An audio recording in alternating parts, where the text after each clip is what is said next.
PSSI MPD tersebut di atas telah bersetuju selesai dan dengan bersama satu dan kedua pemilihan presiden. Dua membebaskan terdakwa Heri Arionat oleh karena itu dakwaan ke-1 dan kedua pemilihan dan Supriyanto Hudong. Menetapkan terdakwa Heri Arionat PSSI MPD dibebaskan dari tahanan segera tanpa memiliki terdakwa yang membuat kedudukan asal dari mahkamatnya. Dia menetapkan barang bukti berupa satu handphone milik Xiaomi Redmi 13C warna hitam sampai dengan ini nomor 3 satu lembar jalan pendek warna putih bermerek HDN dikembalikan kepada saksi Gabriel Dito Wawan. 4 satu lembar celana dalam warna abu-abu gelap bermerek Adidas sampai dengan satu lembar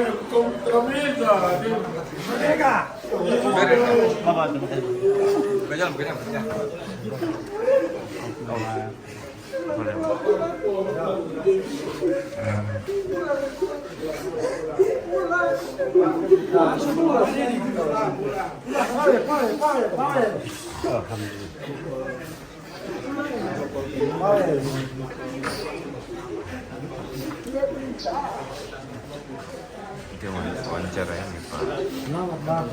Dengan cara kan? Ya.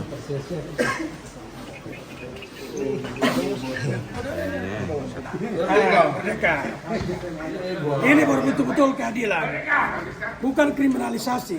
Ya kan?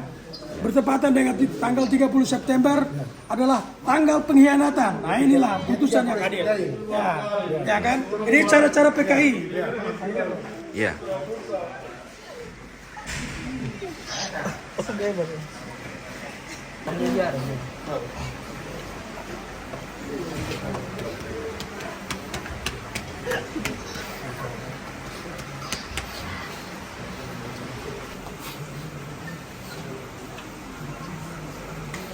Sekalipun kebohongan itu lari secepat kur, ya, hilang.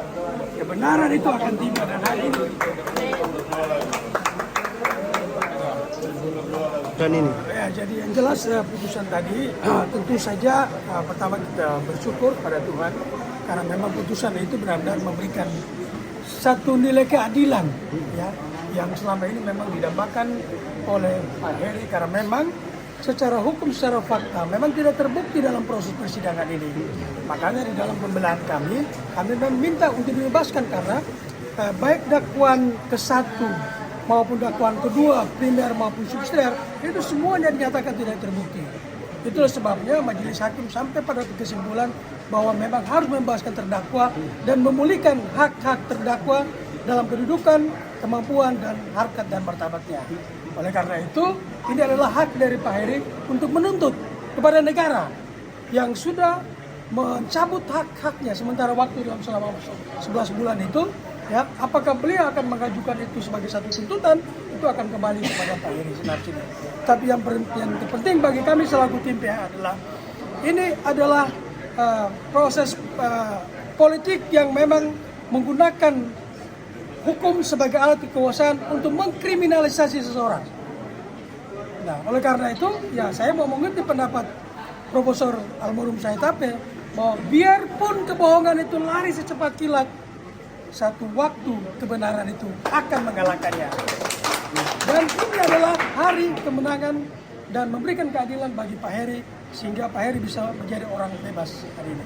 Ya, Pak Heri adalah putra Papua yang saya boleh mengatakan sebagai seorang rising star, ya, ke depan, ya, dan ternyata politik itu mengantarkan Pak Heri masuk ke penjara dan hari ini keadilannya yang kemudian mengeluarkan Pak Heri juga dari tahanan.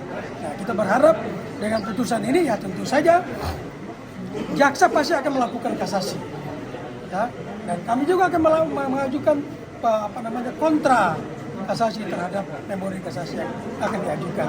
Ya, jadi sekali lagi keputusan ini tentu bagi kami adalah mencerminkan nilai-nilai keadilan yang memang selama ini tidak terjadi kasus itu. Semua kasus yang diajukan itu adalah kasus rekayasa, ya, rekayasa. Baik itu para korbannya, ya, terbukti dan para korban mencabut kembali keterangan semua di BAP. Kemudian visum-visum yang dibuat itu semua adalah visum-visum yang lahir dari hasil rekayasa. Ya, oleh karena itu, visum itu dibuat di Makassar. Ya, padahal itu kan di rumah sakit Biaksana bisa. Kenapa harus ke Makassar? Dan kok bisa diperiksa dalam tanggal yang sama, tanggal 6 Desember, semua semua korban itu diperiksa dalam waktu yang sama. Mana mungkin diajukan visum tanggal 6, diperiksa juga tanggal 6. Hasilnya juga gitu. Makanya ini saya sebut sebagai visum abal-abal. Nah, satu lagi, kita juga harus memberikan ini kepada para ahli-ahli baik psikolog maupun ahli-ahli forensik yang juga mendukung tindakan-tindakan yang kriminal ini, ya kan? Yang seharusnya mereka harus menggunakan menggunakan mereka kemampuan intelektual mereka atau kemampuan ahli mereka untuk tidak menggunakan cara-cara seperti ini. Tapi ternyata mereka juga ikut di dalam permainan ini. Ya. Oleh karena itu sekali lagi bahwa ini menjadi pelajaran. Kasus Fahri Nafi ini menjadi satu pelajaran bagi kasus-kasus lainnya. Ya. Karena ini adalah dari awal kita mengatakan bahwa ini adalah kasus kriminalisasi dan menggunakan hukum dan kekuasaan untuk memenjarakan orang. Dan hari ini ternyata benteng keadilan terakhir pengadilan itu masih memberikan keadilan bagi Pak Heri. Dan hari ini Pak Heri bisa menghirup. Bahkan hari ini juga kita bawa Pak Heri keluar dari penjara. Ya, tidak boleh tunduk-tunduk. Hari pun kita minta jaksa keluarkan. Karena amar putusan jelas. Ya, memerintahkan agar keluar segera setelah putusan ini. Artinya bahwa Pak Heri tidak harus urus besok. Hari ini pun kami akan urus Pak Heri harus keluar malam ini. Oke, seperti itu ya. Tolong ini dikasih headline di Cepos.